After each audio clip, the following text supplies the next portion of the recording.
سر ایک آپ سے سوال پوچھ لوں، بعض اوقات یہ تاثر ملتا ہے کہ 10-12 جماعتوں کا کولیشن کمزور سیٹ اپ ہے، یہ فیصلہ لینے کی صلاحیت نہیں رکھتا، تو کیوں نہ بجٹ جو ہے وہ کیئر ٹیکر ایک سیٹ اپ آ جائے اور وہ پیش کرے، جو جو اقدامات چاہیے وہ لے لیے جائیں اس کے اندر؟ بات دراصل یہ ہے کہ کیئر ٹیکر سیٹ اپ کے ایک جسے کہتے ہیں نا لیجٹمیسی ایک حد تک ہوتی ہے، لٹرلی لفظ کیئر ٹیکر یہی کہتا ہے، اور ابھی تک تاریخ میں ایسا کبھی نہیں ہوا کہ کیئر ٹیکر گورنمنٹ نے سال بھر کا بجٹ پیش کیا ہوگا۔ میں نے 2 کیئر ٹیکر حکومتوں میں حصہ لیا ہے، زیادہ سے زیادہ آپ 3 مہینے کا ڈیسیشن لے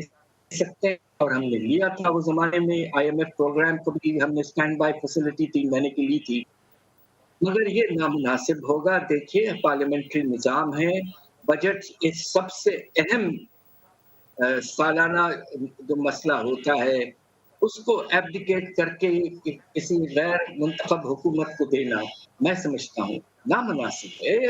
ایک لحاظ سے اس وقت بہت ہی ہماری مناسب ہے۔ حکومت کی تو آپ طاقت ہے۔ چاہتے ہیں کہ یہ جو موجودہ حکومت ہے، جو منتخب لوگ ہیں پارلیمنٹ میں، یہی ہمت دکھائیں اور یہی بجٹ اناؤنس کریں؟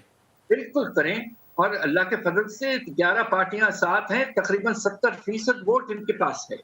ہم تو یہ امید کر رہے تھے کہ ہمارے جو نئے پرائم منسٹر صاحب ہیں شہباز شریف صاحب، جو چارٹر آف اکانومی کی بات کیا کرتے تھے،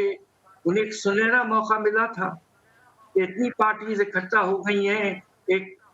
بہترین نظام کی تبدیلی کا پروگرام بناتے تو یقیناً اس سے لوگوں کو بہت ریلیف ملتا اور ایک سینس آف کانفیڈنس اور ضرور آتی۔